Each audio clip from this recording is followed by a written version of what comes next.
Community towers and SMToH have long been a myth of this channel and community, but when I finally took the 1 hour to set up a Discord server, I spelled out an extensive list of rules and a very robust submission system. I announced the tower difficulty slots, and a couple months later, they'd all been filled. Today, I'm going to showcase every tower you see here and give my critiques of them, the things I liked and the things I think you should change. But let me go ahead and say that every one of these towers has been accepted and I will add them to the game. The slots were all filled by the order they were submitted rather than by deciding the best between multiple options. Unless a tower is submitted that's just an absolute abomination, I'll accept it. Also, the suggestions I'll be giving in this video are just my opinions, so if you disagree, you by no means must make those changes. But the deadline for submitting the final version of your tower is Saturday, October 12th, 2024. That's 2 weeks after this video is posted. Instructions on how to submit your final version are in the Discord server, link in the description. Remember when I said I'll showcase every tower you see here? Well, that was a lie. I won't be showcasing the one I built since I did that in a previous video. So that just leaves 17 towers to play, 8 of which I played in a live stream on September 21st, and the remaining 9 I recorded separately. I'm not going in difficulty order the whole time, but I will start this video that way. Let's begin with the easiest tower that was submitted, Tower of Beginner-Friendly Obstacles. But let's go ahead and play it, I guess. It's very short. So yeah, you go up this way, and then this thing is a teleporter.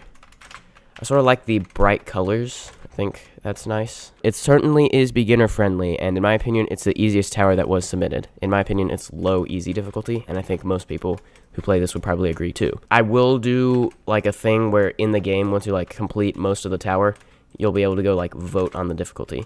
I think SMToH did that at one point, but then they stopped doing that. I know they did that for the Forgotten Ridge. I wouldn't say it was low easy. It's not really toast level easy, but high easy. It's definitely not medium, basically. I mean, I'm gonna go with low easy. Yeah, so I'm gonna do that too. But yes, the tower is very short. This is the end right here. Yeah, you could probably complete it in under a minute, and on a speedrun, maybe less than 30-40 seconds. It's simple and mostly symmetrical in design, which it makes for a good tower to be the first thing that players of SMToH will see, since this will be the easiest tower of the first ring. And there's also a nice sitting area for everyone here to sit. So pretty much for all these towers, I wrote down a few things I liked, and then 1 or 2 things I would change. I do think there should be more neon decoration, though, especially on floors 6 through 8, which are kind of empty, which that would be consistent with the first floor. There's some neon down here, and that looks good, but then there's no more after this point. So I think you should add more neon on these floors, especially since they're kind of empty. Here you can go either direction, it doesn't matter. But what I did my first time I played through this, I went this way and then across and then back this way, which is the wrong way. So I think you should add an arrow pointing up, on either side of this pole that points up that way. So you're oh, go this way. Tower of Beginner-Friendly Obstacles is the easiest tower in the ring, so let's move on to the second easiest now. Tower of Celestial Sky. By the way, 10 out of 10 game icon. So this is the second easiest tower in the game, probably mid-easy. Another very quick one, you could probably speedrun it in maybe a minute. It's a little bit longer than Tower of Beginner-Friendly Obstacles though. But the reason I'm playing this one, the 2 easiest ones first, is because that'll sort of give you an idea of what it'll be like in game, since probably most people are going to start with the 2 easiest towers. Yeah, this one and Tower of Beginner-Friendly Obstacles were very simple, not many complex mechanics. I think that's good because then you can get 2 easy completions under your belt already before you begin the third easiest tower, which would be Tower of Birthday Celebrations, which, while still easy difficulty, is high easy and also has some more complex mechanics that'll sort of introduce you to that. I never really wanted to do a, tutorial tower like Toast, not even in the Obby Creator SMToH either. Also, this is the end. I don't know if other people do this, but whenever I play the SMToH fan games and videos, I just never read any of the signs. I don't feel like reading that. Wait, why am I reading this? Right, no reading signs. Look at all that heartfelt sign, and I'm not gonna read any of it. I feel like majority of people who play fan games, they've played Toast, and so they already know all the mechanics. So yeah, it just feels like kind of a waste of time. Specifically for Tower of Celestial Sky, I do like the color scheme where it starts with a blue frame and pale yellow platforms, and then those colors invert as you go up. Since you can complete this really fast, the continuous spiral the route of progression follows is noticeable, and maybe in a weird way relates to the theme. It's a spiral, which kind of makes me think of wind in theme with Celestial Sky. The only thing I'd change, though, is adding a few more decorations, the ones, these decorations. The one on floor 1. There's also one right here. Yeah, I think you should add a little more of those. The design of individual platforms, I like that. That's also good, but this could add a bit more too. I'd probably suggest adding it on the last floor, since that way there's one at the bottom, at the top, and in the middle. Let's jump up the difficulty chart to challenging difficulty. Our next tower is Tower of Epic Topheads. Okay, so the first thing you see when you enter this tower, say hi to the blue potato. Hi. So first you want to go this way, and you got like a couple pretty easy jumps before getting to the first sign. Inlet parts are always can collide false. So yes, throughout the tower, you're gonna have to be careful of those because you might try to jump to it, but you're not supposed to. Now here, you want to go this way, and there's the Amazon box. Indeed. Throughout this tower, there are like a whole bunch of these just random images, which I like because they're funny. Watermelon. I don't even know what this is supposed to be. Oh, right, okay, I fell. Oopsie. Well, that one's a fading part. And that thing is a teleporter. So we've got this first outside, where throughout it, if you fall, you'll just get teleported back to the start of it, so it's safety netted. And that includes, like, even when you're not over, like, the kill bricks, so, yeah. Some wraparounds, and then you go sort of back around to here, and then you're going to want to press this button, which is can collide false, by the way. And that's one of my 2 suggestions of things you should change about this, is that on this whole outside, this whole first outside, all the buttons are can collide false, so I think you should put a sign that says that. That can be like a little text box maybe right here that just says can collide false, or one that says all buttons on this outside are can collide false. Well, if you fall after pressing the button, you can just make your way back over here, and you're trying to get to here where this thing is activated. If you don't fall, well, you just go back just a few jumps. It's pretty much the same. Then you will ladder flick up here. 1 plus 1 plus 1 plus 11 plus 1 plus 1 plus 1. There's another button. That one is can collide false also. And now you want to ladder flick onto here. Now this is a push box section, so this is a push box button, but the spawn button is over here. But this push box section is indeed pretty easy, and once you press that button, that will activate this spinner, and at this point, if you respawn the thing, it's fine. And then ladder flick to hit that button, and you can make your way back, where this has now activated. A portal just came out of nowhere, and it's transmitting light, so that means it's time for a shadow section. I wonder what's inside the portal. Yes, so you want to look carefully, and you'll notice the semi-transparent blocks, so you gotta wrap around further.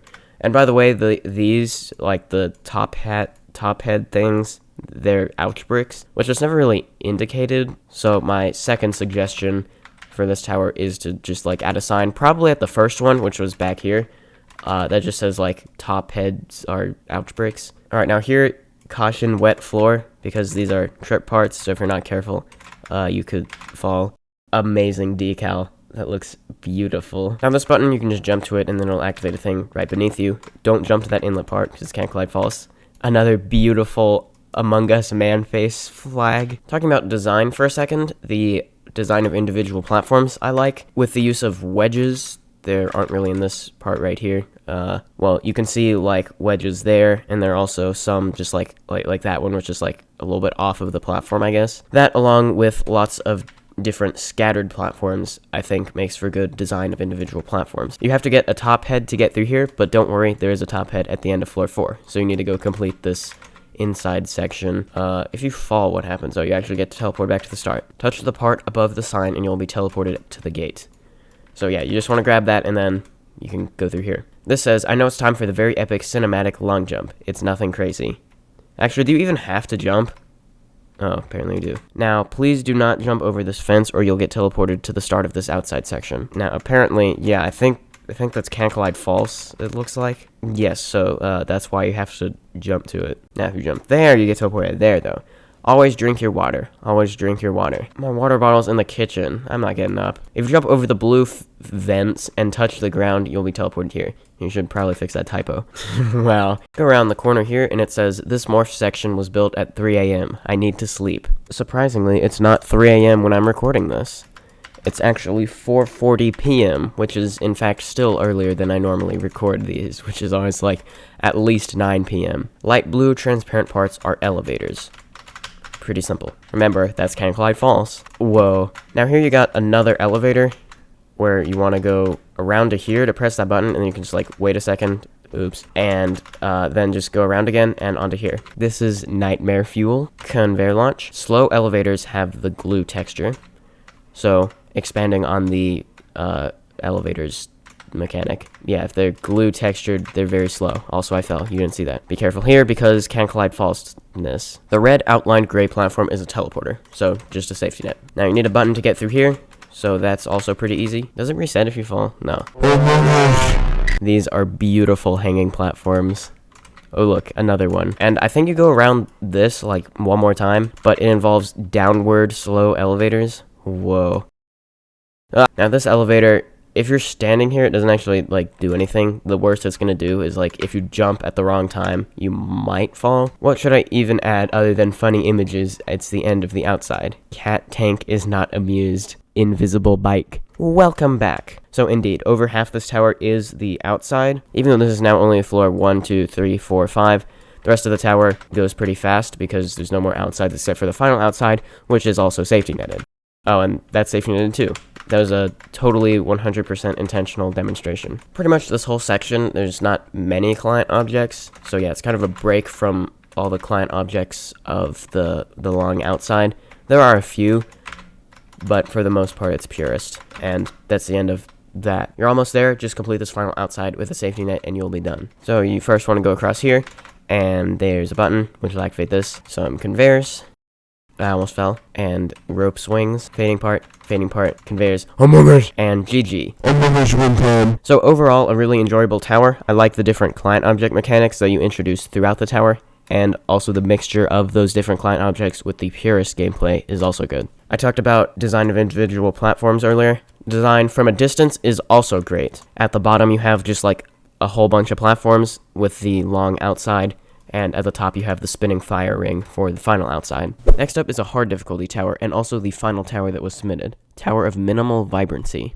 So immediately I'll say the color scheme is nice with the black and white. I also like the atmosphere. That's great too with the desaturation, which is perhaps less obvious since it's all black and white anyway. Like there's hardly any color, but you can see on like your avatar. Neon indicates vine swings, and this is floor 1. So yeah, this one I really like. The design is great, both of individual platforms and the tower overall. Like the tower overall is like from a distance. You can see it looks really cool with all the thingies. Yeah, I like it a lot. Here you're supposed to go on this rope swing and jump over here, then to here, and then okay, I fell, and then to there. There we go. Yeah, the only thing I'd say you should change on this is like an arrow occasionally, since it's mostly on the first half where the platforms are black, so it's kind of harder to see. But like right here is probably the main place I'd suggest you put an arrow pointing that way. Yeah, I mean it's not that hard to figure out where to go, but it would still be helpful. It's also kind of cool how you like go in and out of the tower a lot. Like this whole part here is like open. Let's see, I go this way now. Then you need to go underneath. I almost fell. And X pusher. There we go. Then it's kind of hard to see, but there's a wedge right there. So you use that to get up. Or you could probably high jump actually. Maybe. Yeah, you can. But you're supposed to use the wedge. And we're at floor 4. Don't jump when you grab on the swing. You'll need it after this section. So this part is pretty cool. This is sort of a interesting way to make a no jump section, and also using a cool mechanic with the zip lines or rope swings. That's what I meant, yeah. Because if you jump, you're gonna dismount, but you can't dismount, as you'll see at the end of this outside. Did you keep your swing with you? If so, jump when your body is in the highlighted part. So it's sort of, when you dismount, it'll make you jump like that. It sort of makes that be like a double jump block, which is pretty cool. There's another tower, I think it's actually the next one we're playing. Yes, Tower of Vast Outdoor Experience. It's Expeditions. I keep thinking it's Experiences for some reason. That uses a lot of cool vine swing mechanics. I also maybe would suggest adding an arrow here, so you know you're not supposed to do that, or this, but this. Yes. Boing. Alright, second half. We're just getting started with the fun of the tower. Here you need to jump to that truss and go underneath that, and another outside. But there are a lot of outsides, so there's a good chance you'll land on something if you fall on an outside. So yeah, press F on the outlined part of the over there. Corner flip. Yes, there were some cool corner flip mechanics in Tower of Vast Outdoor Expeditions 2. And another one there. That one I think is kind of cool. Like, that's not actually the corner flip part, because if it were, you'd just move within that box, so there's actually an invisible one. Someone in the Discord actually said this, and I agree with it. They said it fits the theme of the abstracted rings, which is rings 3 and on of SMToH. Where it's sort of like not a lot of color and like in the void. So yeah, this fits that theme. Not that it has to, but it does, so that's pretty cool. And I fell again, that's great. You want to go through that space there. Please don't try to do the wrap, it's 11 studs. I'm going to try to do an 11 stud wrap. You're supposed to go that way. And back inside for a minute. Where do I go? Yeah, it was this way. Yeah, maybe some more indication would be nice there, like an arrow, or maybe a beam would probably be better for there, actually. And this, you got a corner flip like that, and then it does that. So now you gotta wait a second for it to unragdoll. Oops, I fell. We'll just ignore that. This is sort of a low jump section, but Purist, which is cool. And another outside, floor 8.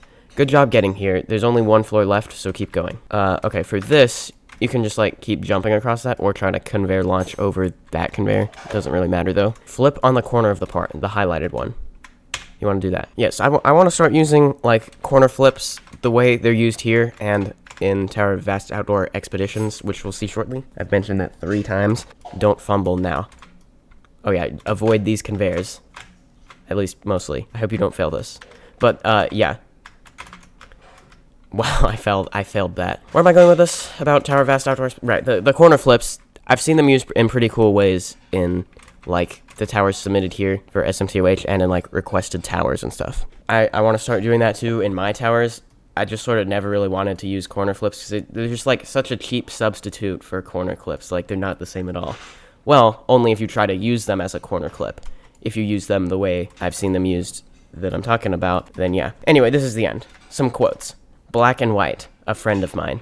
Creator here, I just want to say that during the time of the development, I spent most of the time of this tower, most of the time I spent on this tower was just sleeping. Anyways, good job. Good job on beating this tower I made to prevent myself from getting bored. Hi. The towers are starting to get more onerous from here, but that doesn't mean you have to give up practice and practice for what you're about to meet sooner or later. Hey, guess what? That obscure word, I actually know what it means. It means like difficult or burdensome, I think. Of a task, duty, or responsibility involving an amount of effort and difficulty that is oppressively burdensome. Alright, anyway, there's the wind pad.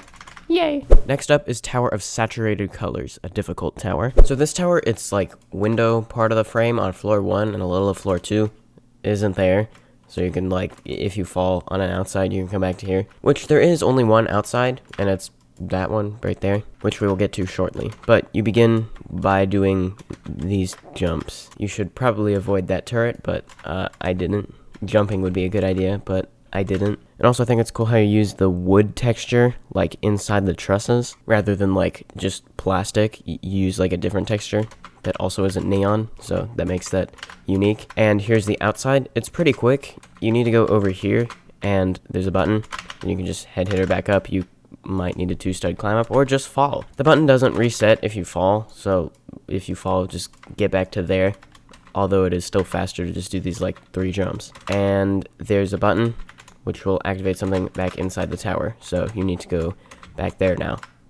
There it is. Also, I do like the scattered kill bricks at the bottom. I think that looks kind of cool. Those red balls are elevators. Yes, they are, as you can see. There are also those that are elevators, though. But, like, these ones, like, launch you a further distance, while the red ones just, like, bounce you up a little bit. So, yes, this is a pretty quick tower that's mostly Purist. Like, I'm already like halfway there, and the client objects the tower does use, there's only a few of them, but it does not feel repetitive at all, so yeah. Boing. There's another turret you should try to avoid, but I didn't. And there's the wind pad. Really, my only suggestion for this is, since it's difficult, I feel like you should probably nerf the truss flicks a little bit. I don't know, like for a difficult tower, that seems like a bit much. I mean, if you instead like made it a type of truss jump where you just have to press like space rather than truss flicking, that might be good.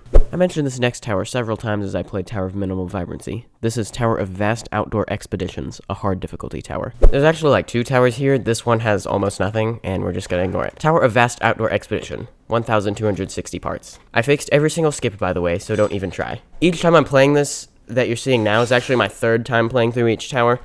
I played each one the first time, like without recording or anything. Then, before I began the stream, I was playing them again and writing down the things I was going to say during the stream. Some of these, it's been like over a month since I played them between the first and second time I played them, this being one of them. So when I played this the second time, the first thing that immediately jumped out to me was the design of like these darker colored parts, which add some design, which I like. Are they actually like flush with the wall, or are they like 0.01? Let's find out. They are. So you can see like, it's not like this like base part, if it had no design, it's all one part and then they just added that on top of it. No, it's like a bunch of different parts. Anyway, that's floors 1 and 2 done. You want to go through here where those moving trusses are.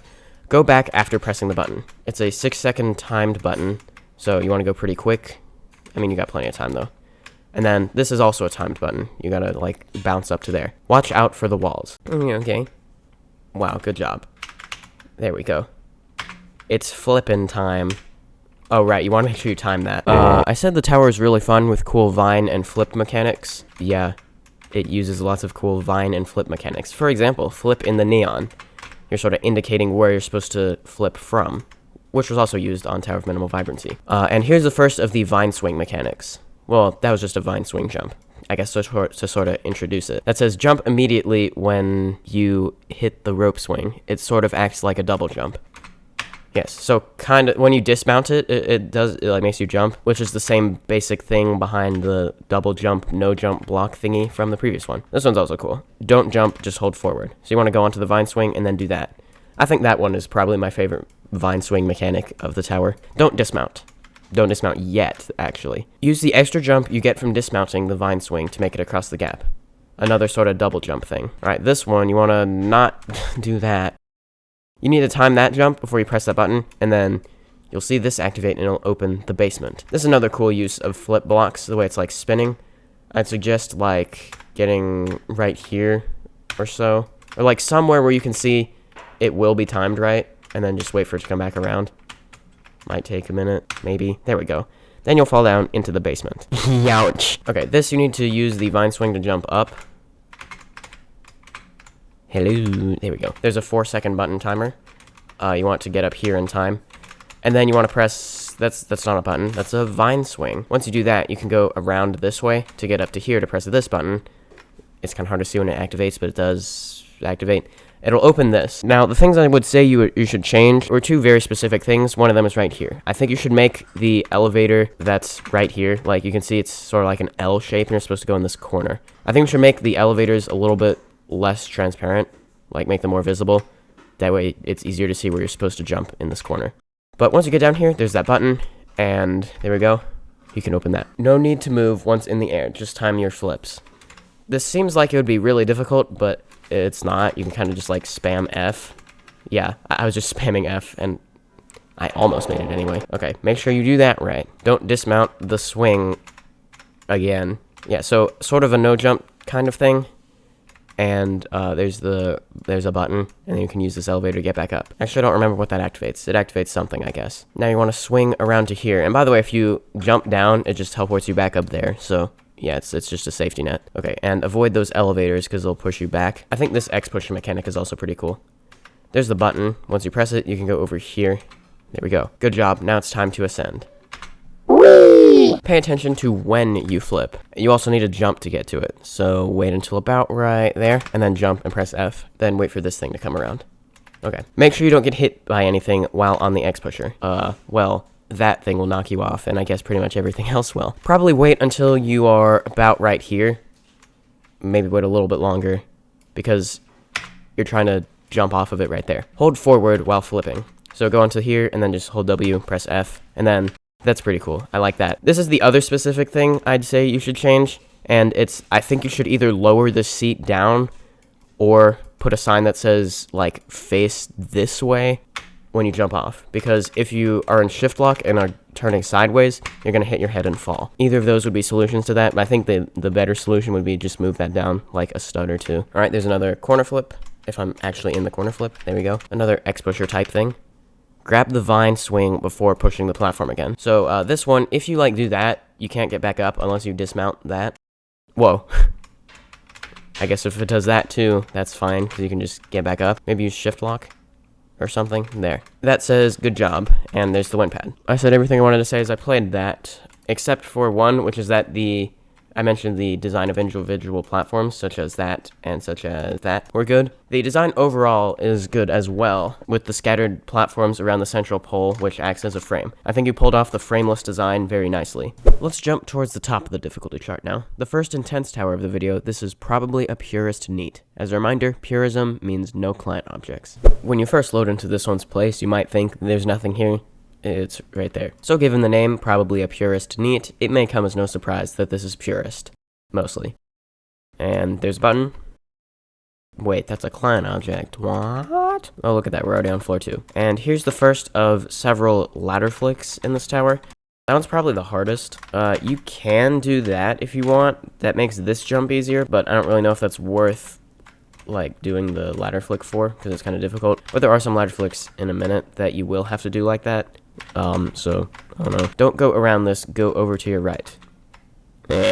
Indication. Yay. That thing is a tilting platform. Wait, that's not a Purist. I mean, that's a client object. Alright, and outside. Now, here's where those ladder flicks I was talking about were. Now, you might be like, why would you put those difficult jumps in an outside? Well, there's a safety net. One of my suggestions for this tower is to add a sign that says there's a safety net on this outside, though, so yeah. So these jumps would be really annoying, but since they're over safety net, they're not. And there's only like 2 of them on this outside anyway. Here's the second one. There we go. That was definitely the first try. And here's an X-pusher trampoline. Wait a second, that's a client object. And back inside the tower. Behind you. Indication. Yay! There is a very slight skip right here. You can high jump that. It only skips like 2 jumps, which I'll now demonstrate what those 2 jumps are. Okay, maybe it's more like 5. Welcome to, probably, the hardest floor. Wait a second. These are client objects. Doesn't that just, like, get funnier every time? How am I not dead? After you go around the gameplay this way, you want to go onto this, zip line, like that. There is another shortcut that does skip more jumps than the high jump there. If you do this high jump to get onto that zip line, you can do that. Perhaps that should be fixed. Maybe by, like, raising that up a little bit. Careful, there's no safety net here, but this outside section isn't as long as the other one. Technically, if you did fall, you would hit that safety net, so that's something. When you jump to this elevator, wait a second, that's a client object. Do make sure you actually land, like, in the elevator and not, like, here, because then you might fall. This outside is also not as long. It's just some pretty easy wraparounds leading to there. Whoa. Wait a second, that's a client object. I've also noticed that all those client objects, they're their default colors. Which you might be like, why weren't you doing that? But I don't know. It kind of adds a little bit of variation, like, to the otherwise all the same color, like Purism. So, yeah, I kind of like that. And this is the last floor. Pretty much already there. Yeah, one last jump. It's an 11 stud. Pretty easy. Even if your tower is Purist, you can still have some, like, recurring types of jumps, and in this case, those are ladders. Which, while I've said before that ladders can be janky at times, you've managed to not have that be a problem on this tower. Time for what I feel like is the hardest tower that was submitted. Tower of Layered Challenges. This tower was originally going to be insane, but was nerfed down to Remorseless, since there won't be any community soul-crushing towers until the later rings. Which, based on how fast Ring 4 took, that's gonna be a while. Look behind you, dude. Whoa. Can collide false. So the first thing you want to do is come to this corner where you'll see another one of these miscolored universal things that is can collide false. So you can climb up that and then ladder flick or just jump up like that. And you don't do that. Nope. You instead go over here.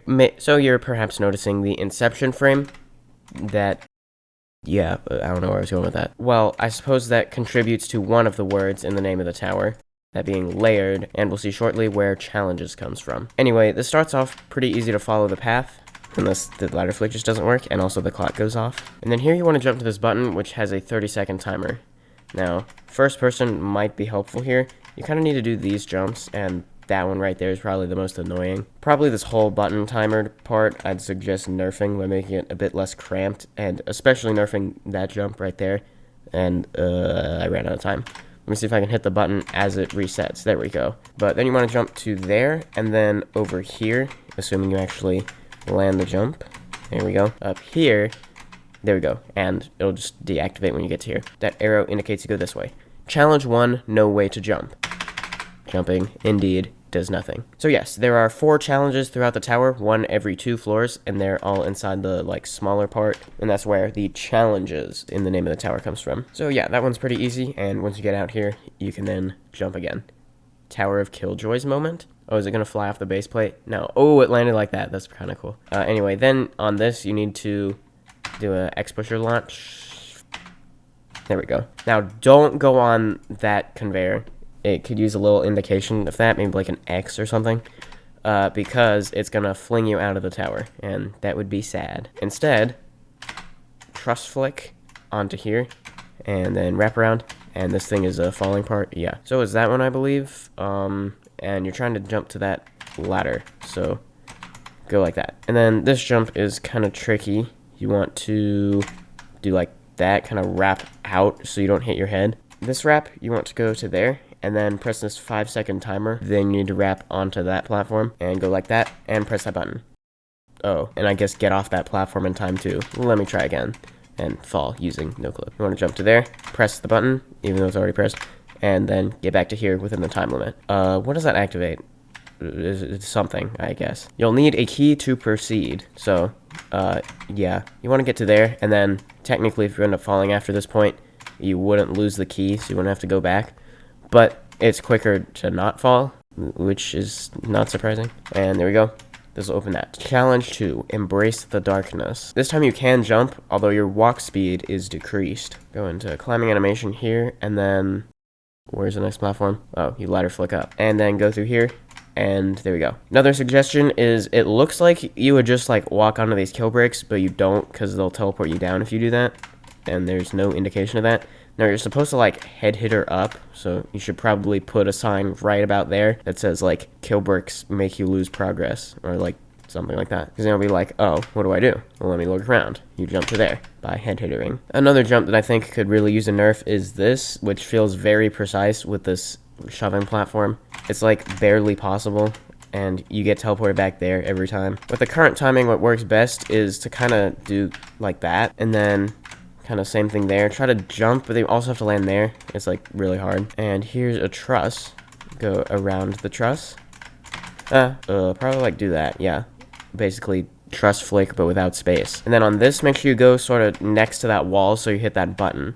And then the indication here isn't great. We could use like maybe a yellow arrow that activates pointing that way. Although then that would be confused with this one, wouldn't it? Well, what that activates is this truss. Which actually now I'm remembering you don't go that way. I think jumping to the truss like that is possible, but it's harder than going what I think is the intended route, which is going back this way, but you want to jump down to there, and that's a lot easier to get to that truss. This is another falling part. Wait for it to fall like just a little bit. That was a little too much, but it's gonna make that head hitter a little easier. Fall into the pit to move to the third challenge. This is don't die. Well, you kind of just stand still the whole time, and yeah, you don't even take any damage. What a nice moment to drink some water. Right, okay, when you do that, it presses some button, and then you just want to go back up this way. I fell, great. It activates something, I'm not quite sure exactly what, but something that wasn't there before along this path. There we go. Now you got a kind of tricky head hitter, but it's over a safety net, so yeah. Welcome to the final couple floors. Good luck, you're gonna need it. Also, if you fall off this floor, you can go back to the bottom of Challenge 3's pit to activate the button. These spinners, they're kind of tricky. You gotta time both of these jumps right, and then be ready for that truss. Then truss flick, then ladder flick. And then this jump, I think you should nerf too. You're supposed to, like, I think go into climbing animation, which is, like, really RNG. There we go. All that stands between you and victory is one last challenge. By the way, be sure to land in the middle of the dropper. You'll find out soon enough. This is another thing I'd suggest nerfing, because it's a 20-second gotta go fast that's, like, really not sight-readable. You're supposed to go this way, and then ladder flick, walk around. Then you want to turn sideways to do that head hitter, so that you can fit in the 2-stud gap. And we're about to run out of time. Oh, no.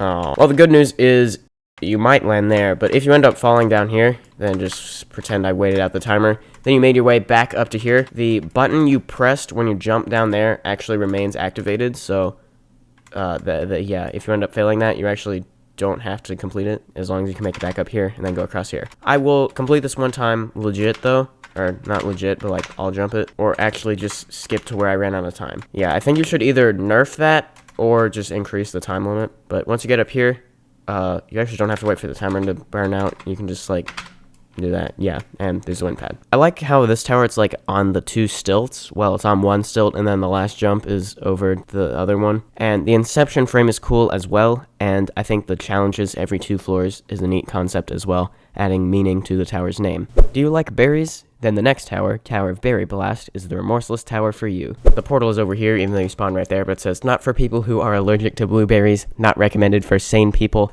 not recommended for mobile users. I like the semi-frameless design. It kind of reminds me of Tower of Spiraling Fates, with, like, just these on the 4, like, corners, even though it's a circle. So this is Remorseless difficulty.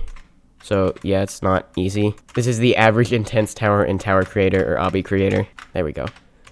Now jump to the sphere and over here. Okay, then you want to wrap around and go here, and you can just jump up. Yeah. Okay, so that's like the intended route to get to this platform. The skip is that you can like do that. So you should probably make those can collide falls to prevent that. The raw gameplay is probably insane, but it's super short. I mean, I don't know.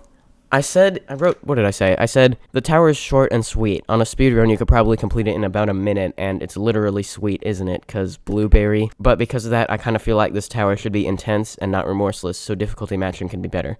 I don't think you should buff anything, though. I like it as it is, and in the game, its marked difficulty can always just be intense. I don't know, I feel like the raw difficulty is probably remorseless, but it's really short, so maybe peak intense. Oh, another thing I like is these like custom arrows. There's also some neon like up there where it's like multiple neon thingies, so that looks cool. A little outside type thing. I suppose the whole thing is kind of outside, but not really.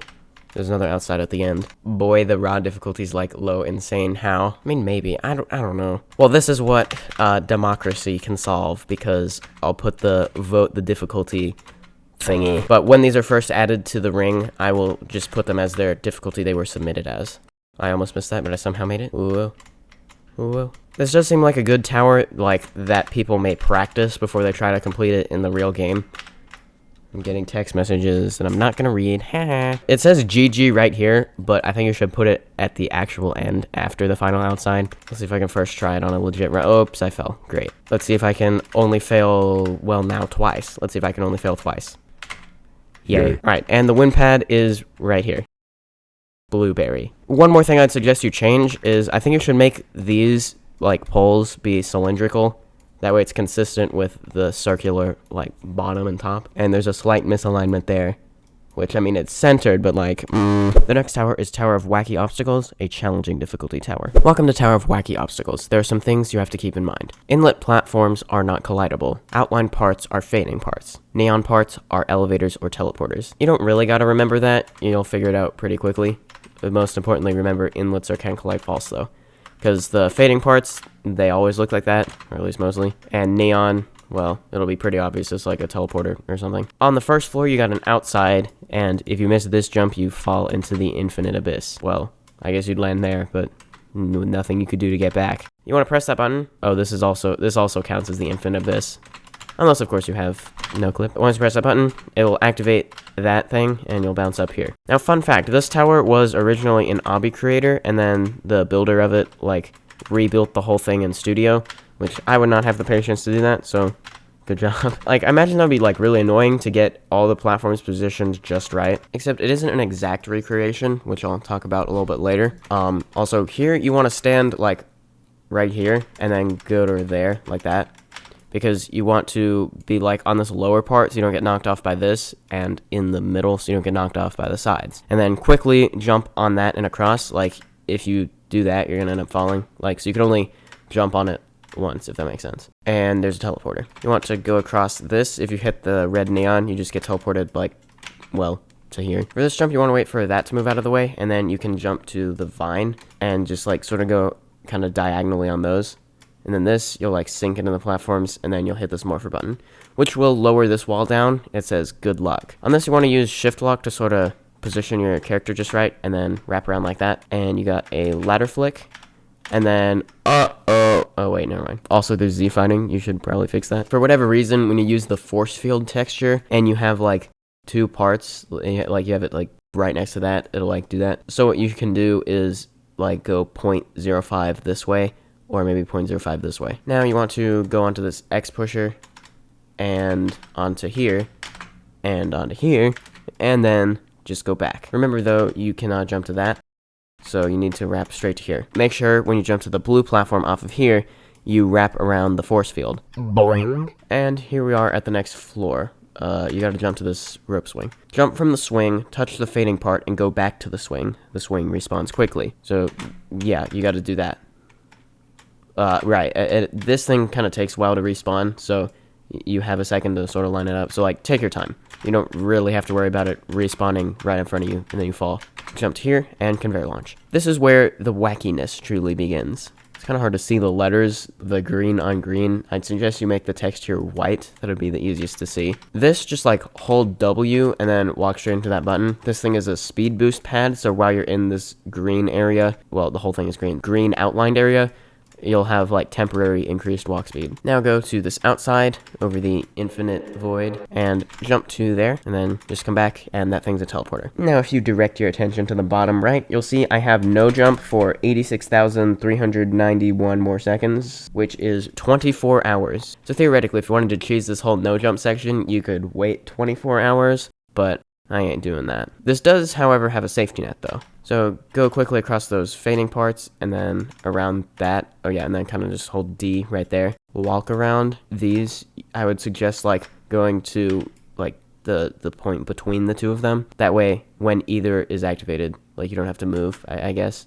That's sort of the easiest way to do that. Okay, now this will spawn a push box right there, and then you want to press the buttons accordingly to activate the conveyors. Just doing this though doesn't quite work. It might, but anyway, once you press that button, you can go across here, and then you can just kind of use the same trick where you stand on the seam between the two parts, and then there you go.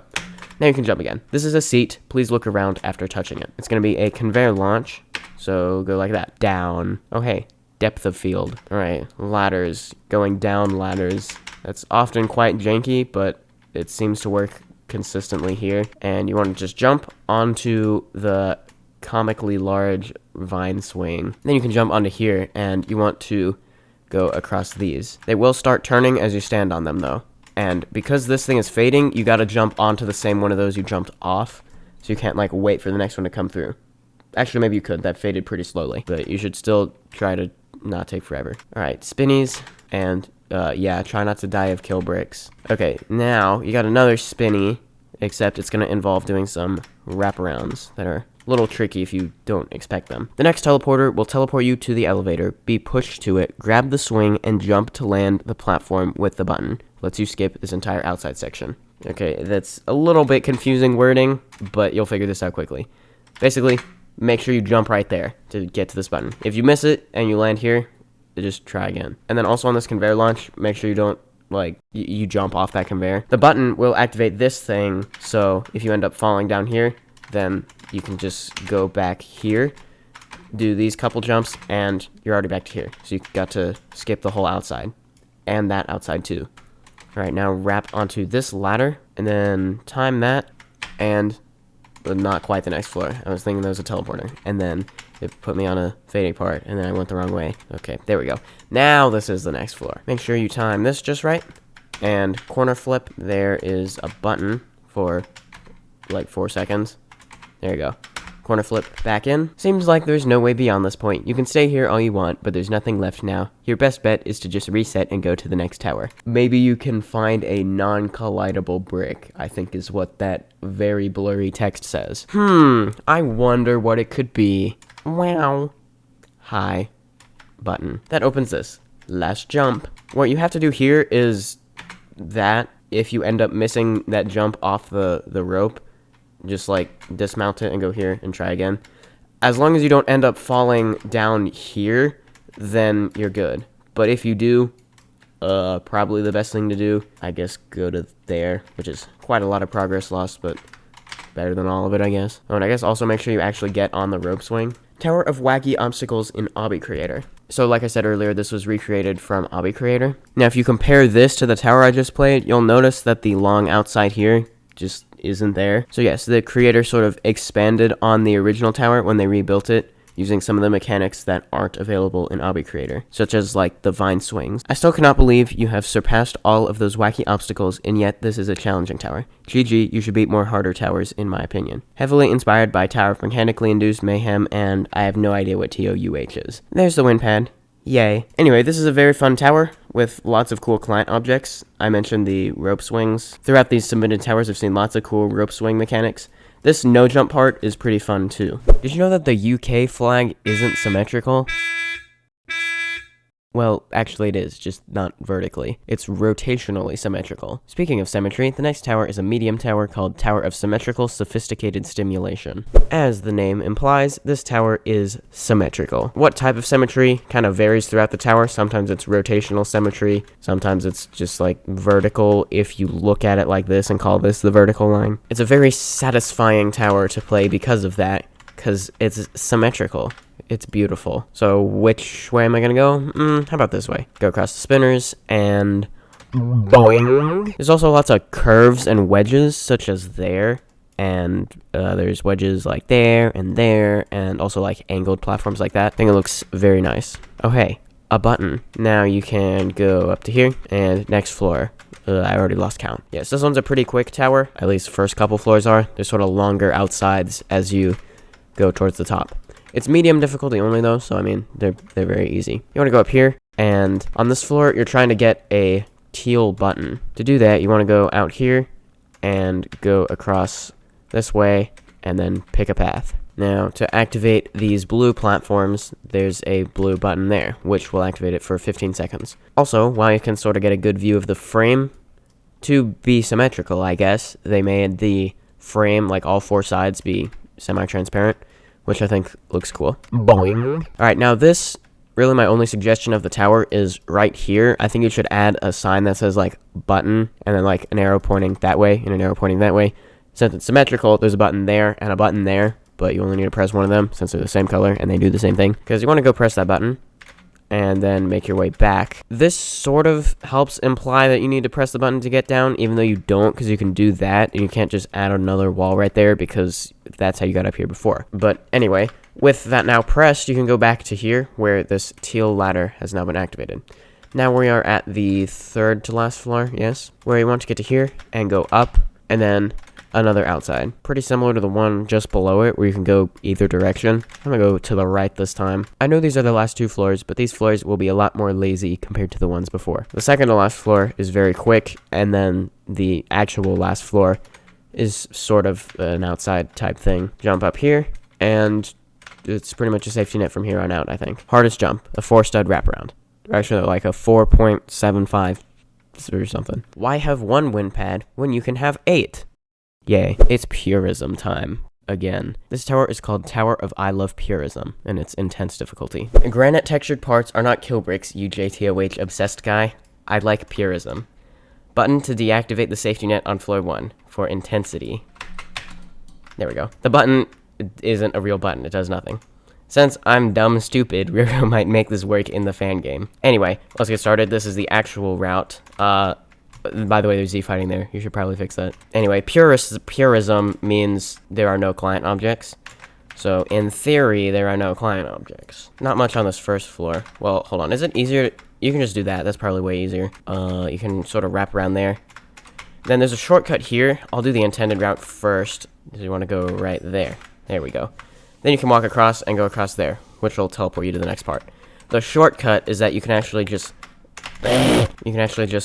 ledge grab off of there, so you can do that. Or wait, no, if you do that, then your head gets stuck in the ceiling. There might be a way to escape. This says, if you fall, you're doomed. So this is sort of like underneath the next floor, as you can see here. You want to climb down a bit, jump across, spinny. Wait, a client object? Hold up. Corner flip. Corner flips actually aren't client objects. Fun fact. Pretty cool you made it past that floor. You're safe from the storm. For now. Oh no, a client object. I'm scared. Ah, so scary. Skipping the squeeze is for 9-year-olds. That squeeze is the first difficulty, true, ease, mid, high. Thou hath spoken the forbidden word. Or at least implied it. Client object scary. Get it? Because this tower full of Purist gameplay, I think I'm so funny. I am the worst person to exist in the world. The voices are coming in my head. Jump. Right, you don't stick to that one. Do that. There we go. This says, if you fall, you're kinda doomed, or you can corner dance clip, which would be a flippin' lifesaver. I can never remember how to do that. It's something like this. Can someone come show me how to do that? You're supposed to... what do you do? Unless you can figure out how to do that, this is basically an outside. I will disagree with that. This is peak nil, but there we go, back inside. Here, you're gonna want to wrap around and go onto this corner wedge, and there's a teleporter. That is very awesome you completed those group of floors. That itself is a very nice accomplishment. Rest here for a bit because the next floors are going to be a little funny. Strange jump pad. Is that a client object? Corner flip ball. Trademark. You forgot the asterisk, not a real trademark. I shouldn't have to say this, but don't go onto those thin gray parts connected to the floors. I'm assuming they're can collide false. They are. That's the teleporter to the next part. My humor. Welcome to the mod team. Thou hath spoken the forbidden word. Wait, let me say that again.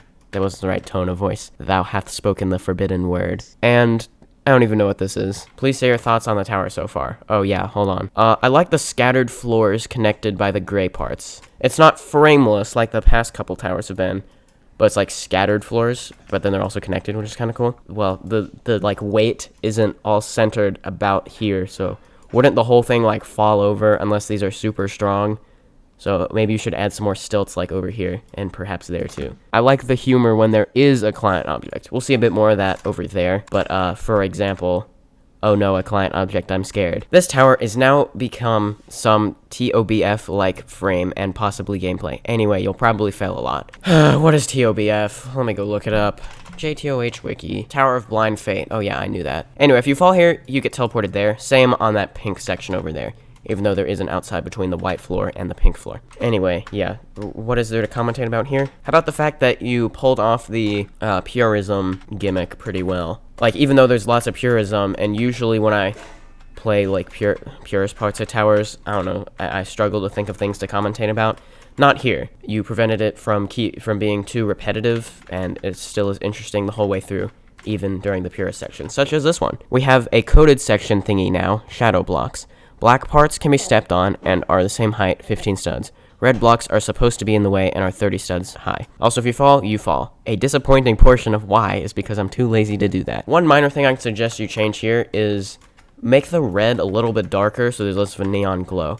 Mainly for this jump right here, where, like, right there that looks like it's half a stud, or actually less of it, I guess. I guess that really only applies for the high graphics quality, but yeah, if you decreased it a little bit to either reduce or remove the neon glow, you'd see that's a full stud. Alrighty, so you want to jump there, and then wrap around that, and then sort of wrap around onto there, another wrap around onto there, and don't be too hasty and jump to that. You need to jump to there, and then wrap again. Now, you can't quite go on top of the red just yet. Now you can. Now you want to jump on top of there, and jump to the teleporter. Still a lot of gameplay before the next rest area. Don't go on top of the walls. Unreal gameplay. I don't think it's quite unreal. And just before I hit the teleporter. Oh wait, that's not the teleporter. This is the teleporter. Here's the pink floor. If you fall, you still get teleported back over there. Hope you can handle this one pretty difficult gameplay still. Yeah, pretty similar style of gameplay to the previous floor, with like lots of wraparound type things. It's not quite a maze of wraparounds. What's the best way to do that? Is it... That's not going to get annoying at all, having to fly back over here every single time I fall. There we go. And jump. Scary. And jump. Scary. And jump. Scary. And there's a teleporter. Alright. What number relates to the image above? You'll not understand why, most likely. It's 489. Is it because it's 489 by 489 pixels? Is it because maybe something to do with the RGB values, you know, like add them up? If you teleport this, you can continue. I mean, not teleport. If you say 489, you can continue. If you say 69,420, you get teleported back to here. But yeah, select the correct answer. How to get a 100 on every quiz ever. This is not a floor, and this is considered a section. The frame is 25 by 25 size. This is the last thing before you go into the most intense part. You gotta do client objects. Oh no, I'm die. Falling sends you to the floor 5 start. Now if you look out here, this says client object frenzy. Trademark. Bro thinks he's Tower of Client Object Frenzy. Corny name, I know. Yes, so this is where probably majority of the client objects of the whole tower are. Just spammed client objects. Well, not spammed, I don't know. Wait for that to disappear. Go across here. That's the teleporter, right? Yes. You get teleported here.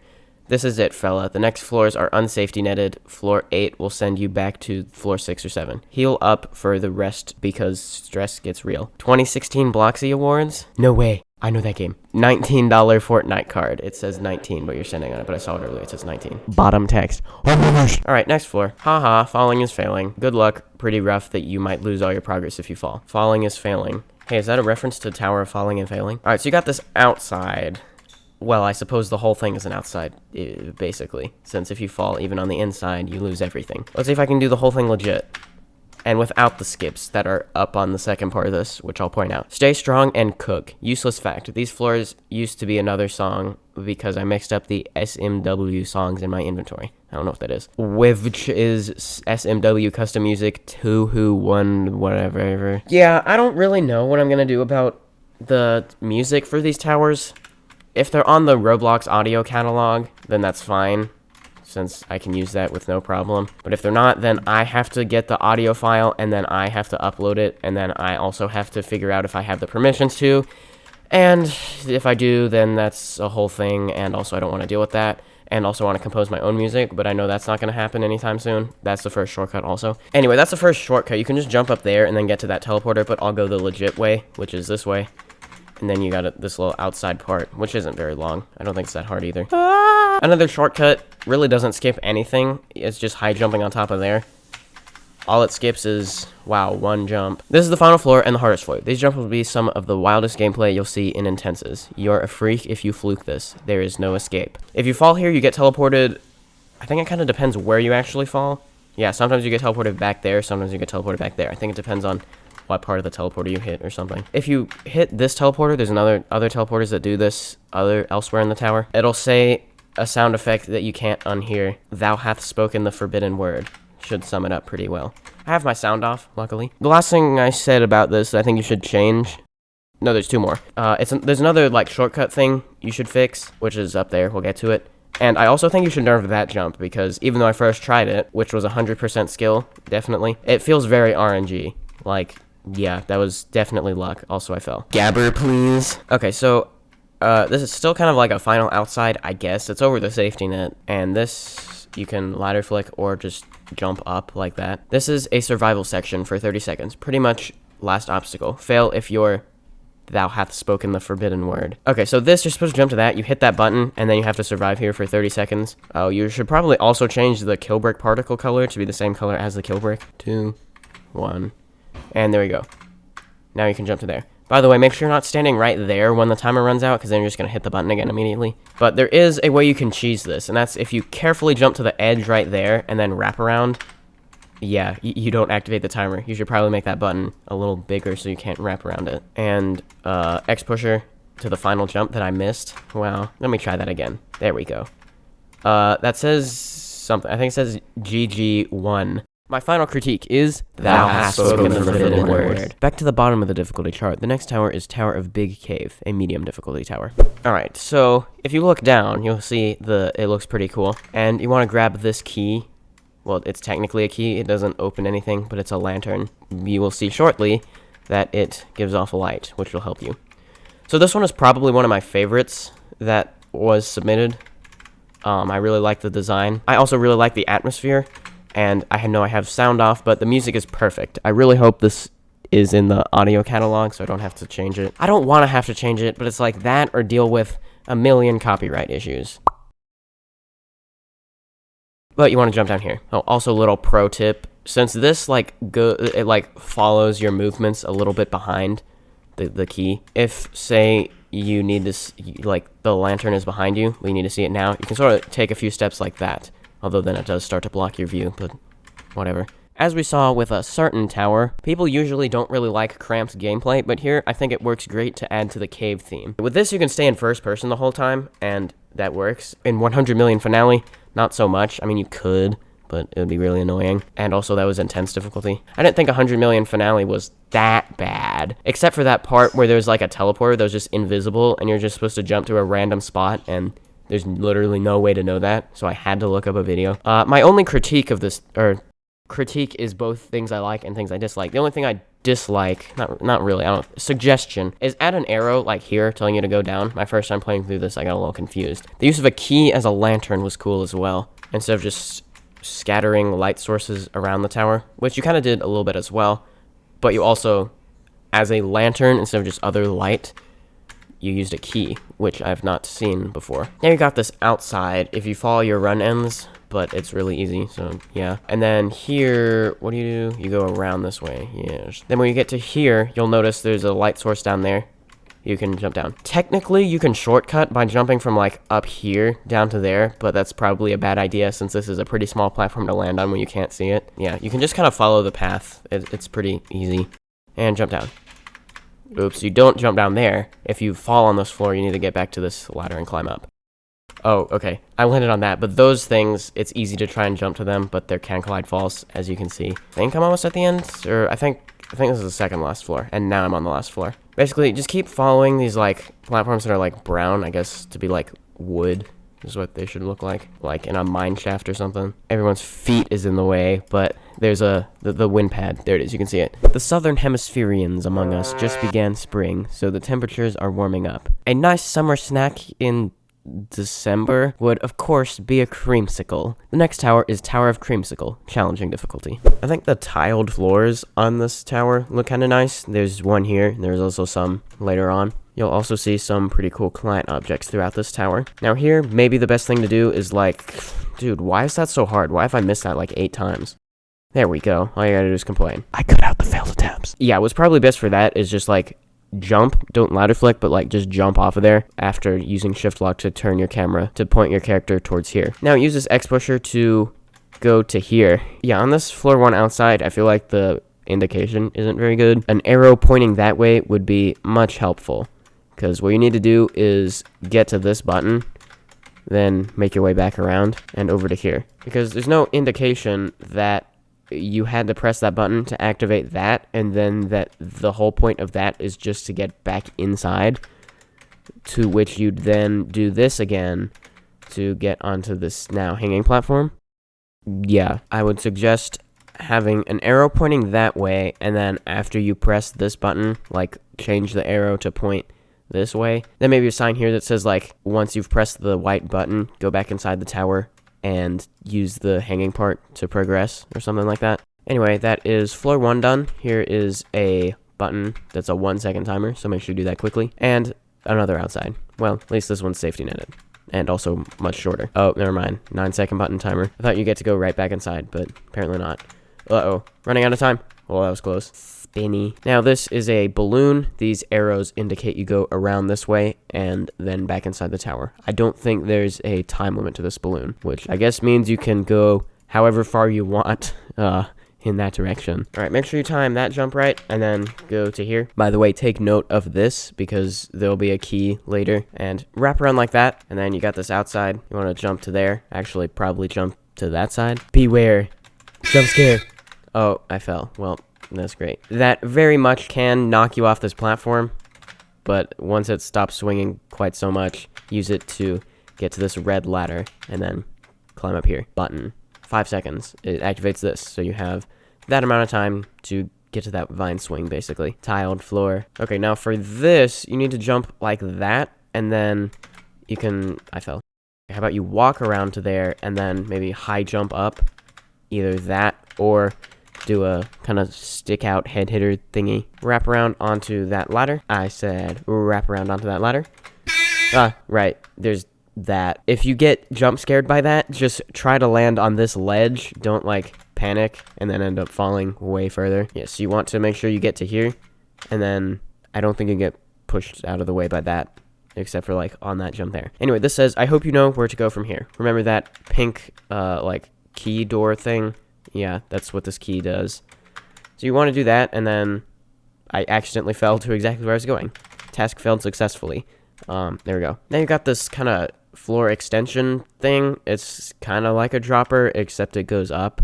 Oh, hey, and outside of the dropper, you got this thing, although they'll try to, like, I don't know, knock you off of those, so hold space. Okay, for the rest of this reverse dropper, if you're going up instead of down, is this an upper? That's what I'm going to call it. I've completed the upper. Anyways, I was saying that, yeah, there's that safety net on the second half of the upper. Okay, now for this, don't jump off the vine swing. Yeah, you have to do this, like go sort of around that wall. That's what that question mark is for. I don't know, I kind of think an actual sign saying, like, use the vine swing to get across this gap might be nice. Because, I don't know, that sort of implies there's, like, an invisible platform there, which, of course, there isn't, and then you just fall down there. And At this point, you now have a safety net until the last jump. It's time to prove yourself. If you want to take a break because you can't do this hardest floor, you can go to the timeout chair. So yes, this is pretty tricky, but yeah, there's a safety net. Can I first try it? Whoa. Oh, I almost missed it.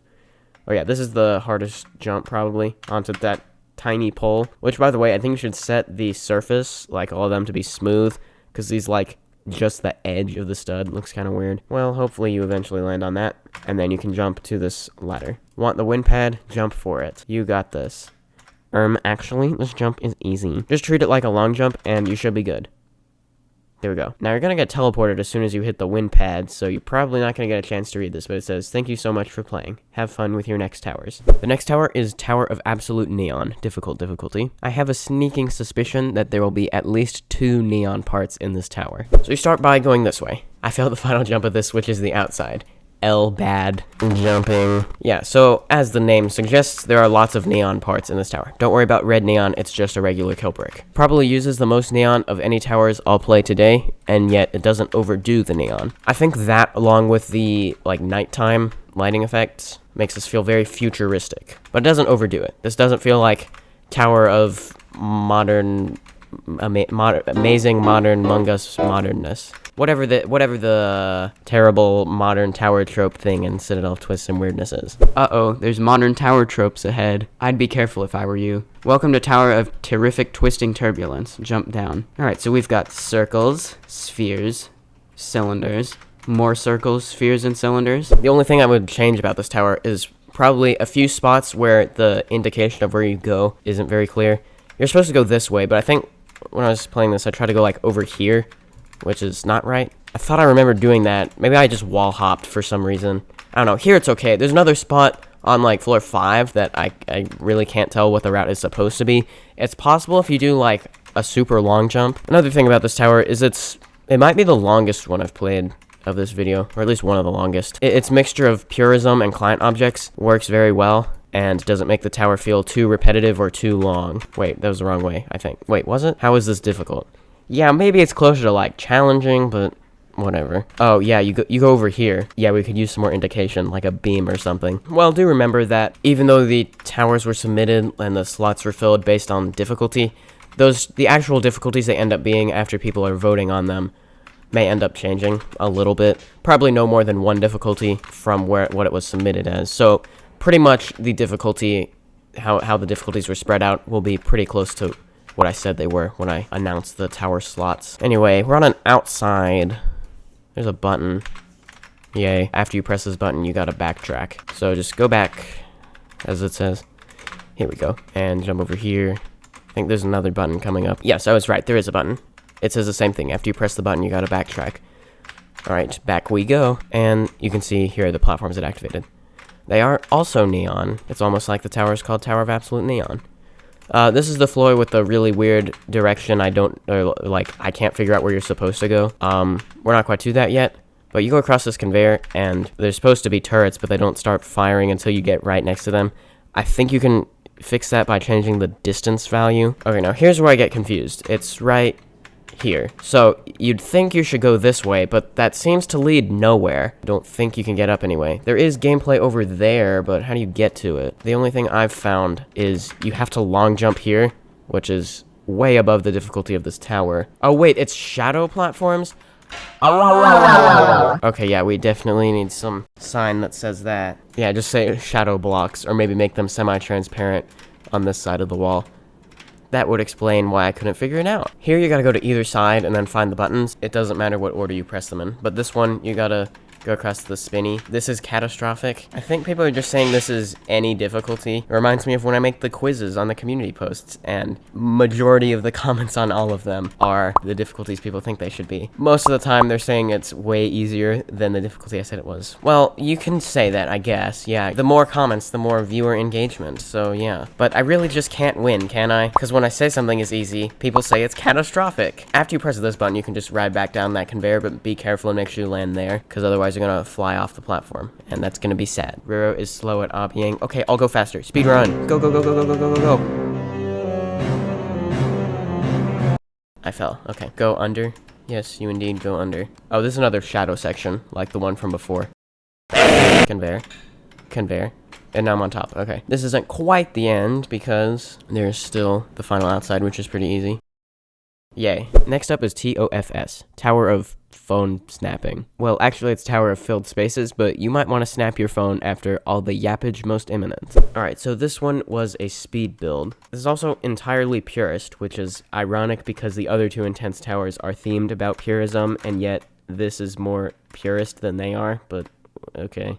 Yeah, so that's gonna mean there's less for me to commentate about, as generally is the case with Purism. Not that that's a bad thing. This is a pretty fun Purist kind of challenge that isn't super annoying. So I guess I should find something to talk about. Well, I can always go to things to talk about while live streaming. Sure, this isn't a live stream, but we'll just ignore that. Alright, so here's a question. Why did I just fall? That was not the question. Have any of you noticed this weird YouTube, like, glitch thing where it, like, deletes your comments, but not really? It'll be like you have to go to newest first to see it, which is really weird. Lately, I've been noticing this on some community posts that have, like, 4 or 5 comments on them. Like, on mobile, the button you press to look at the comments, it'll have, like, a number next to the little comment icon, and that number is how many comments there are, including replies as well. But I'll count them up, like, say it says 5, but I'll only see 4 when I count them up, and I'll be like, where's the last one? Well, you can go to newest first, and then you'll see it, usually. But then it's, like, weird, because with relatively high consistency, the mysteriously deleted but not really comment will be something that's, like, controversial in a weird way. It's so weird. So, what's that about? Now, perhaps this is also related to a glitch that's probably the same glitch, but not quite. Where, like, when I first write my own comment on a video or post, it'll, like, show up, but then I'll refresh the comment section, and then it will disappear. And then I have to go to newest first to see it, but then also usually I have to wait a second and refresh it a couple times to see it there. Then a few more refreshes later, then I'll see it under top comments. Having just posted the comment, it'll only have 0 likes, but, you know, it's supposed to show your own comment at the top. Yeah, so what's up with that? Here's another random YouTube thing. You should be able to choose the frame that's the thumbnail of a short on PC, because you can't. You can only do that from your phone, which is, like, so annoying. Like, okay, when I made the first Guess the JTOH Tower in 5 Facts, I did not yet know that was a thing you could do. Hold on. We need to go back to commentating about the tower for a second. Because, I'm sorry, but an accidental 50 snap to grid move in Floor 6's gameplay has made all of it go outside. I think you should put sarcastic quotations around accidental, because that would be funny. Alright, anyway, where was I? On the first Guess the JTOH Tower in 5 Facts, when I uploaded it from my computer, because I had not yet realized you could select a frame, but only from your phone, it chose one of the few frames where it shows the tower, so that kind of defeats the purpose of that question. Except it's not actually that bad, because if you think about it, most people who watch a given YouTube short have probably scrolled to it on the shorts feed rather than clicking on its thumbnail. But still, there are still some, so, like, I'd want to make the thumbnail be not that. But there's nothing I could do about it. Even after re-uploading the whole short, it still chose that frame, and it wasn't planning on changing its mind. So then, when I made part 2 to that short, I had to export it from Premiere Pro, put it on Google Photos, download it to my phone, and then upload it to YouTube from my phone, which is the most pointlessly extra steps, and probably lost slight video quality in the process through the compression of both Google Photos and also YouTube. So yeah, can we get the choose a thumbnail for your YouTube short on PC update, please? Or better yet, just let us upload any thumbnail we want. Technically, if you wanted to make your own, like, thumbnail that isn't just a frame from the video, what you could do is make the thumbnail and then put it in the video for, like, 1 frame and then select that. But then it's gonna be weird, like, for people watching the video just having a random frame for seemingly no reason. Although, maybe they'd try to pause on that 1 frame to see what it was, and then they'd end up, like, giving me a bunch more watch time. So maybe that's my elaborate plan.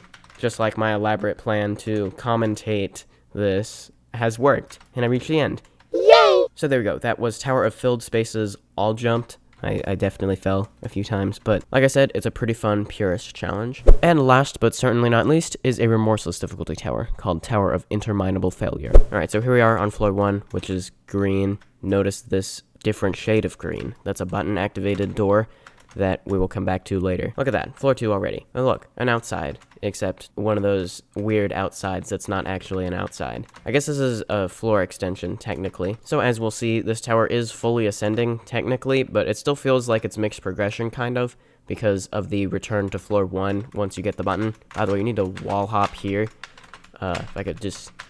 There we go. And then there's also those floor extensions, which sort of makes it seem like a wacky frame tower, even though it's not. Floor 4. The inside part is pretty quick, and outside, but again, not really. You want to climb down this truss, which is kind of cool, and then go across this tightrope.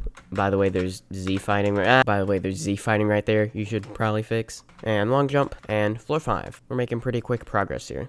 Here, you want to do that, and then this is a lodge, so turn like that. Actually, just kind of walk across, because there's that horizontal seam right there. And then this outside, but it's actually inside, is over a safety net. Well, I guess all of them kind of were, but this one is very over a safety net. These are thin enough to walk around, but you can still jump, so you should probably do that since that's easier. And those are falling parts. I wonder what this activates. Well, I've made it pretty obvious, I think, that it activates that door down there. But I do think this should just say, like, a door has opened on floor 1 or something. Or maybe it could activate arrows that point you down here. Because, like, I don't know, that wasn't that obvious, not nearly as much as it was on Tower of Creamsicle. But anyway, once you get to this floor 1 outside, this says get 4 buttons to access the jump boost pad, which is over there. It doesn't matter what order you get these in, but we're just gonna go this one, then this one, this one, this one. So it's just like 4 kind of mini section type things where you're trying to get to a button.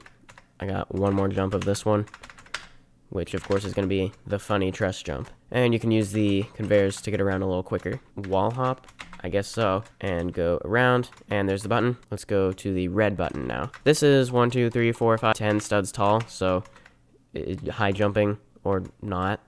If you high jump, that's more consistent, I guess. This mini section goes to floor 2 a little bit with these spinners, where you better not fall during this part, because you're just gonna fall in the void. Button. Alright, and lastly, the yellow button. This one is much more over the void, but don't worry, it's still pretty easy. Starting here on this mini section, which I just completed, if you fall, your run ends. With that final button pressed, you can do this wraparound and go to here. Now this is one of those jump pads where it just like increases your jump power as long as you're standing on it. And now you're back to floor 5, but a different part of floor 5 than I was at previously. Here you got to do this like corner, just say the wrong word. How is that at all a corner anything? Okay, and then there's a dance clip, which also I think could use some indication. Just a little sign right there that says dance clip. Now the way this is like lined up right here, if you just jump, it pretty much sets you up perfectly. So then just go /E dance 2. At least it usually works. Okay, maybe I was wrong. Maybe turn at a slight angle first, then /E dance 2. There we go. Okay. It'll probably just take you a few attempts. It's not that hard. Now, you'll notice a bunch of, like, colored platforms here. I think these are activated by the buttons down there, too. Probably as just, like, an anti-cheese, but also kind of is slightly detail adding, I guess. Alright. Now you have floor, what floor is this? 7? Yeah. Floor 7 outside. There's a safety net in case you fall, which I definitely did not fall. Although you will have to do this inside part again. And back inside. Well, never mind. Only for 2 seconds, because get the button down here to proceed to the next floor. So you got sort of a low jump thing, except it's not actually changing your jump power. It's just, we're right next to the ceiling. Now certain gaps you can like jump across, such as that. You don't have to walk around, although it is technically possible to. When you press that button, it'll also activate a few things that make it possible to backtrack along here. And here, that's not going to be possible to jump, so you're going to want to ledge grab like that. And arrows indicate you go this way. If you fall here, your run ends. Oh yeah, there's that. Treat this like a wraparound. That's going to be easy to miss if you're going too fast. Just like how I missed that and fell in the void. Except I have no clip, so never mind. Once you get to here, you want to wrap around there. That's kind of a wraparound. Not really. That is, I think, definitely a wraparound. And yeah, now you got the last floor, which is a little tricky-ish. I don't know. I'm almost done. I don't know. I think I'm losing it. I've done 17 of these. Make sure you don't die like I'm about to, since I've done 17 of these. It's also like 1 a.m. or 12:53 a.m. So yeah, I probably shouldn't be up. You can high jump there, or what I think is the intended route is you long jump to there and go into climbing animation, go up here. X pusher, and here's the final jump. Do this 12 stud jump for me, K thanks. Guys, it's just the Citadel of laptop splitting conspiracy theory. It's just trying to make you think you're gonna miss it. Also, that feels like suspiciously easy for a 12-stud non-climbable. Is this actually 12 studs, or are you just saying it's 12 studs so I miss it? This is the Tower of Interminable Failure conspiracy theory. Alright, that was all 17 towers that were submitted. I really hope you enjoyed this video. It was a lot of fun to make. Which tower featured today was your favorite? Let me know in the comments. These towers are all really good, and I can't wait to add them to SMToH. Remember, the deadline for submitting the final version of your tower is Saturday, October 12th, 2024. I'll see you in the next video, and have a great day.